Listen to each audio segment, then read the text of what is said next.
సలహాలు ప్రశ్నలు ఇస్తున్నా. మీకు నిజంగా దమ్ముంటే, మీకు నిజంగా ఇదే పారదర్శకత మీద నిజంగా మీకు నమ్మకం ఉంటే మొట్టమొదట మీరు ఎవరెవరి ఫోన్లు ట్యాప్ చేస్తున్నారో ఆ ఫోన్ల నెంబర్లన్నీ కూడా సీల్డ్ కవర్లో పెట్టి హైకోర్టుకు సబ్మిట్ చేయండి. ప్రతి వారం సబ్మిట్ చేయండి. దానికి మీరు రెడీగా ఉన్నారా రేవంత్ రెడ్డి గారు? ఇప్పుడు మీరు అధికారంలో ఉన్నారు. మీరు మరి పొంగులేటి శ్రీనివాసరెడ్డి గారి ఫోన్ ట్యాప్ చేసిండ్రా, లేకపోతే మరి కోమటిరెడ్డి వెంకటరెడ్డి ఫోన్ ట్యాప్ చేసిండ్రా, లేకపోతే ఉత్తమ్ కుమార్ రెడ్డి గారి ఫోన్ ట్యాప్ చేసిండ్రా, ఇంకెవరు చైర్మన్ల ఫోన్లు ట్యాప్ చేసిండ్రా, లేకపోతే బీఆర్ఎస్ నాయకుల ఫోన్లు ట్యాప్ చేసిండ్రా, అధికారుల ఫోన్లు ట్యాప్ చేసిండ్రా? వీటన్నిటి వివరాలను సీల్డ్ కవర్లో హైకోర్టుకు సమర్పించండి. మీరు పారదర్శకత అన్నారు కదా, సీల్డ్ కవర్లో హైకోర్టుకు సమర్పించడానికి మీరు సిద్ధంగా ఉన్నారా? ఇది నేను ఇలా రేవంత్ రెడ్డి గారిని అడుగుతా ఉన్నా. అదేవిధంగా బీఆర్ఎస్ పార్టీ ఒక బాధ్యతాయుతమైన పార్టీ. బీఆర్ఎస్ పార్టీ ప్రజాస్వామిక విలువలున్న పార్టీ. మేము అందుకొరకే రాజ్యాంగాన్ని గౌరవిస్తూ ప్రజాస్వామ్య విలువలను పరిరక్షిస్తూ ఉన్న పార్టీ కాబట్టి, కేసీఆర్ గారి నాయకత్వంలో నడుస్తున్న పార్టీ కాబట్టి మేము రెండవది డిమాండ్ చేస్తూ ఉన్నాం. ఇప్పటి నుంచి తెలంగాణలో రేవంత్ రెడ్డి గారు మీకు దమ్ముంటే ఈ టెలిఫోన్ ట్యాపింగ్ అనేది ఇప్పుడున్న కాంపిటెంట్ అథారిటీ ఏదైతే అడిషనల్ డీజీ ఇంటెలిజెన్స్, అదేవిధంగా principal secretary home, chief secretary, అదేవిధంగా సెక్రటరీ జీఏడి, అదేవిధంగా మరి లా సెక్రటరీలు, ఈ వ్యవస్థ కుప్పగూలిపోయింది. కాబట్టి మీ నిరంకుశ పాలనలో మేము ఇప్పుడు ఇంకొకటి డిమాండ్ చేస్తున్నాం. మరి దీని మీద పొలిటికల్ పర్యవేక్షణ కోసం దీని మీద మరి ముఖ్యమంత్రిగా మీరుంటారా, లేకపోతే హోంమంత్రి ముఖ్యమంత్రి మీరే కాబట్టి మీరు అదేవిధంగా ఒక ప్రతిపక్ష నాయకుడు, అదేవిధంగా మరి ఒక రిటైర్డ్ చీఫ్ జస్టిస్, అదేవిధంగా ఒక రిటైర్డ్ డీజీపీల నలుగురిని పెట్టి మరి ఈ నెంబర్లన్నీ కూడా తప్పకుండా వాళ్ళ దృష్టిలో కూడా పెట్టండి. అప్పుడు పారదర్శకత ఉంటుంది. నిజంగా అసాంఘిక శక్తులకు వ్యతిరేకంగానో దేశ భద్రతను రక్షించడం కోసమో, లేకపోతే విదేశాల నుంచి మన దేశ సమగ్రతకు ముప్పు కలగకూడదనో, లేకపోతే ఘోరమైన నేరాలు జరగకూడదనో ఆనాడు టెలిగ్రాఫ్ యాక్ట్ అనేది వచ్చింది. అందులో ట్యాపింగ్ చేయవచ్చు అన్న సౌకర్యం సెక్షన్ 5 ప్రకారం కల్పించడం జరిగింది. దీనికి సంబంధించి చాలా గైడ్లైన్స్ ఆనాటి ప్రభుత్వాలు మరి కల్పించినాయి. కానీ ఈరోజు మీరు విచ్చలవిడిగా మీ సొంత క్యాబినెట్ మంత్రుల మీదనే మరి ట్యాపింగ్ చేస్తున్న ఈ పరిస్థితి లోపల, అదేవిధంగా ప్రతిపక్ష నాయకుల ఫోన్లు ట్యాపింగ్ చేస్తున్న ఈ పరిస్థితి లోపల మరి బీఆర్ఎస్ పార్టీ ప్రజల గొంతుకగా మాకు వేరే మార్గం లేదు. మీరు దీని మీద ఒక ఓవర్సైట్ కమిషన్ పెట్టండి.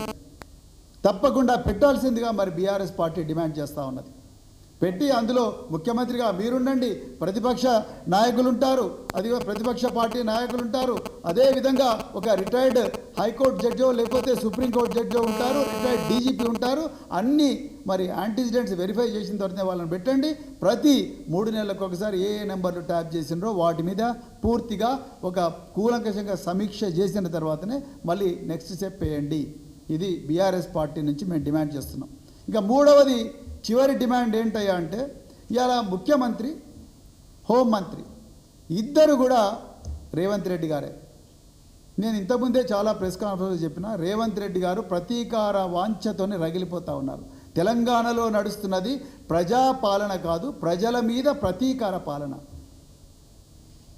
ప్రజాపాలన కాదు, ఇది ప్రజల మీద ప్రతీకార పాలన, ప్రతిపక్షాల మీద ప్రతీకార పాలన నడుస్తూ ఉన్నది. ఈ ముఖ్యమంత్రి, హోంమంత్రికి ఇక్కడున్న పోలీసు అది సిట్ అనేది పోలీసు వ్యవస్థలో ఒక భాగం. ఇప్పుడు పంజాగుట్టలో 243 పంజాగుట్ట పోలీస్ స్టేషన్ ఏదైతే కేసు ఉన్నదో ఆ కేసు ఈ ముఖ్యమంత్రి దగ్గర పారదర్శకంగా జరుగుతున్న నమ్మకం మాకు లేదు. ఈ సిట్టు మీద అసలే నమ్మకాలు లేవు. నేను ఇంతకుముందే చెప్పిన, సిట్టు రేపేం చేయబోతున్నదన్నది సిట్టు అధికారులు ఎవరు చెప్పరు. Commissioner of police CV Anand గారు చెప్పరు, లేకపోతే డీజీపీ డాక్టర్ జితేందర్ గారు చెప్పరు. కానీ ఒక ప్రముఖ దినపత్రికలో మాత్రం రన్నింగ్ కామెంటరీ లాగా రేపు జరగబోయే విషయం కూడా ఈరోజే తెలుస్తూ ఉన్నది.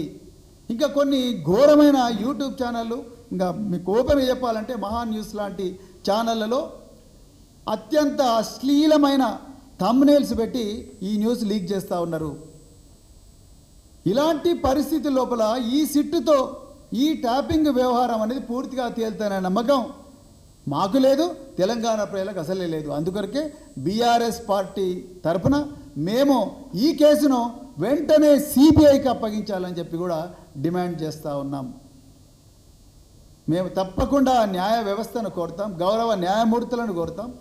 ఈ కేసును దయచేసి సిబిఐకి అప్పగించండి. ఒక ముఖ్యమంత్రి, ఒక హోంమంత్రి ప్రతీకార వాంఛతో తన ఓన్ క్యాబినెట్ మంత్రుల మీద, బాధ్యతాయుతంగా వ్యవహరిస్తున్న ప్రతిపక్ష నాయకుల మీద, మిగతా అధికారుల మీద, వాళ్ళ ఫోన్లలోకి ఇజ్రాయేల్ నుంచి ఇంకా రకరకాల దేశాల నుంచి దిగుమతి చేసుకున్న అత్యంత అధునాతమైన పెగాసస్ లాంటి సాఫ్ట్వేర్లను కూడా ఇరికిస్తున్నారన్న ఆరోపణలు వస్తున్న ఈ పరిస్థితుల లోపల ఈ సిట్ పారదర్శకంగా ఈ కేసును మరి పూర్తిగా శోధిస్తున్న నమ్మకం మాకు లేదు. అందుకొరకే దీన్ని అర్జెంటుగా సిబిఐకి అప్పగించాల్సిందిగా తెలంగాణ రాష్ట్ర ప్రభుత్వాన్ని డిమాండ్ చేస్తున్నాం. తెలంగాణ గవర్నర్ గారిని తెలంగాణ గవర్నర్ గారిని కూడా కోరుతాం. అదేవిధంగా మేము గౌరవ హైకోర్టుకు కూడా తప్పకుండా నివేదిస్తాం. ఈ కేసు పారదర్శకంగా జరగదు, దీన్ని సిబిఐకి అప్పగించాలని మరి కోరుతాం. అదేవిధంగా ఇంకొక ఆరోపణ వస్తూ ఉన్నది, ముఖ్యమంత్రి గారు పోలీసు వ్యవస్థతోనే సంబంధం లేకుండా మరి ప్రైవేటు వ్యవస్థలను కూడా పెట్టి ఇంటెలిజెన్స్ సమాచారం సేకరిస్తున్నారు తన ఓన్ మంత్రుల మీద, అదేవిధంగా ప్రతిపక్ష నాయకుల మీద వస్తుంది. కాబట్టి దీని మీద కూడా పూర్తి స్థాయి విచారణ ఒక సిట్టింగ్ జడ్జితోని జరగాలని మేము కోరబోతున్నాం. మరి తెలంగాణలో న్యాయ వ్యవస్థను, అదేవిధంగా మరి సిబిఐని కూడా కోరబోతున్నామని చెప్తూ మరి ఇంతటితో ఈ పత్రికా సమావేశం ముగిసిందని చెప్తూ, అదేవిధంగా మరి రేవంత్ రెడ్డి గారు జైల్లో ఏమంటారు, ఆయన ఢిల్లీలో మరి ఈ కేసులో కేటీఆర్లు ఇద్దరు కూడా, కేసీఆర్ గారు కేటీఆర్ గారు ఇద్దరు కూడా జైలుకు పోతారు అని చెప్పేసి ఆయన ఒక బాధ్యతారాహిత్యమైన స్టేట్మెంటు మరి 16వ తారీఖు నాడు ఇవ్వడం జరిగింది. నేను ఇవాళ రేవంత్ రెడ్డి గారు చెప్తున్నా, అయ్యా కేసీఆర్ గారు కేటీఆర్ గారు జైలుకు పోవడం కాదు, ముందు మీరు జైలుకు పోతారు బరాబర్. ఎందుకంటే మీరు విచ్చలవిడిగా రాజ్యాంగాన్ని ఉల్లంఘిస్తున్నారు.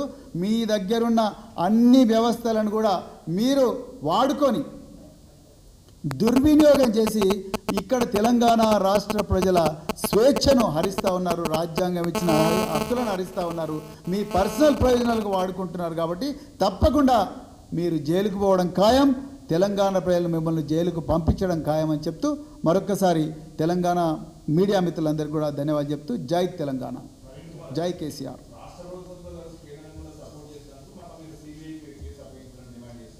అవును, మేము ఏదో ఒక ఏజెన్సీ, రాజ్యాంగబద్ధమైన ఏజెన్సీని, Delhi special police establishment act ప్రకారం ఏర్పడ్డ మరి సిబిఐ అనేది రాజ్యాంగబద్ధమైన సంస్థ.